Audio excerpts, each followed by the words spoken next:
Three RCMP officers will not face charges for killing Indigenous man. A date has been chosen to replace the RCMP in Surrey with the Surrey Police Force. BC's Ombudsman slams the BC government for doing nothing to stop solitary confinement of youth. More than 30 people likely dead after boat capsizes off the coast of Djibouti. And the United Kingdom passes their law to send migrants to Rwanda. And hours later, 5 people die trying to cross the British Channel. Good morning. It's Wednesday, April 24th. I'm Nora. Here are your headlines.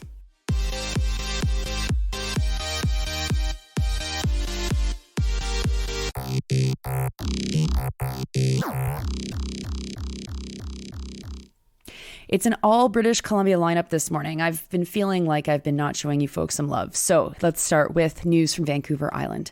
3 RCMP officers will not face charges for killing Jared Lowndes in 2021. Todd Coyne from CTV News reports that the prosecution service said there was insufficient evidence for them to be confident that they'd get a conviction. And because they're cops, because that doesn't stop these things from going to trial for many average people, they are free men. Jared's mother, Laura Holland, says that she's going to keep fighting to hold the police accountable. Jared was from Wet'suwet'en. Police tried to pull him over on an outstanding warrant.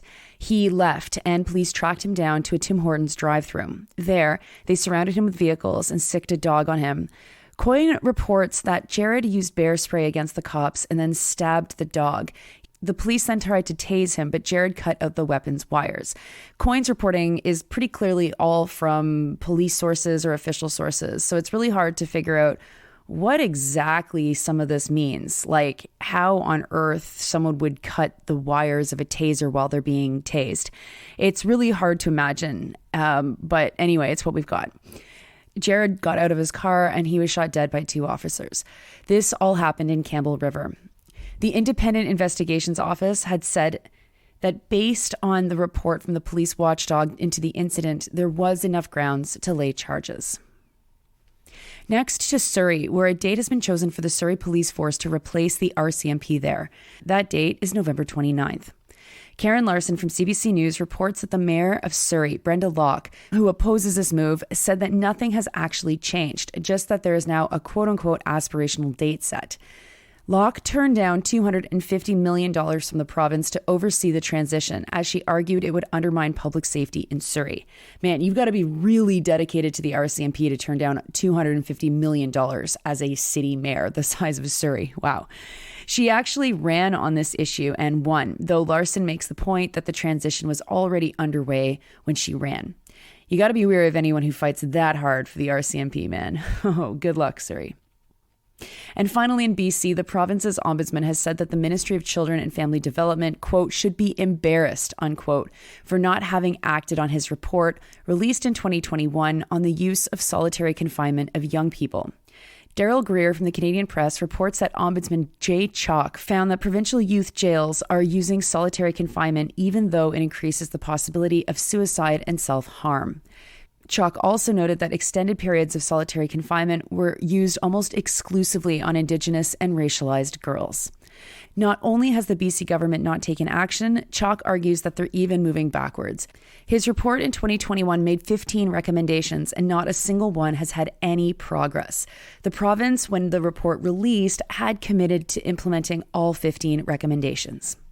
There is currently a class action against the ministry related to solitary confinement that goes back to 1984 for violating charter rights.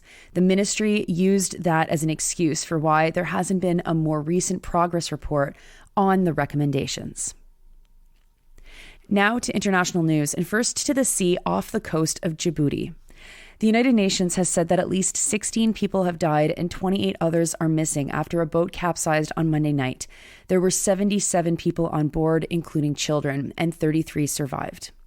Al Jazeera is reporting that the victims were mostly Ethiopian asylum seekers who were heading to Yemen. Most migrants who seek the safety of Yemen are Ethiopian. Most migrants who seek safety via Yemen are Ethiopian. There have been about 100,000 people who came to Yemen last year from Djibouti or Somalia. 79% were Ethiopian and the rest were Somali. This is the second naval disaster of its kind this month around the same spot. On April 8th, more than 38 people drowned after another boat capsized. At least 698 people died crossing the Gulf of Aden from Djibouti to Yemen last year. And finally, to other migrant news, just hours after the British government approved a bill to deport some asylum seekers to Rwanda, 5 people died as they tried to cross the English Channel. A child was among the victims. They were in a boat carrying 112 people from Wimereux in France. 49 people were taken to hospital, but the rest continued the journey. There were too many people aboard the boat. So far this year, more than 6,000 migrants have arrived in Britain by boat. Prime Minister Rishi Sunak said that the flights should start to carry asylum seekers to Rwanda in 10 to 12 weeks. There are still several legal challenges, as you might imagine, to the new legislation. And the new legislation permits the UK to send anyone who arrived in the UK irregularly after January 1st, 2022, to be sent to Rwanda. Al Jazeera helpfully notes that Rwanda is 6,400 kilometers away from the United Kingdom, and that several other European countries are developing similar plans, including Germany and Austria.